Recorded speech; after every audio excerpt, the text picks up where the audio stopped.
So let's take our feet up. So pointing and flexing.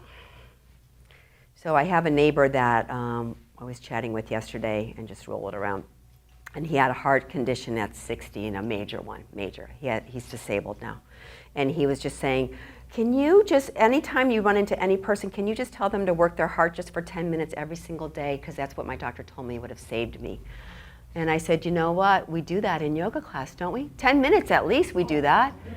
And so that's all we need. And the reason is because the heart is a muscle and it needs to pump the blood. And if it's not strong, it can't pump the blood, and then all these things happen. So that's why we do these kind of hot and bothered stuff.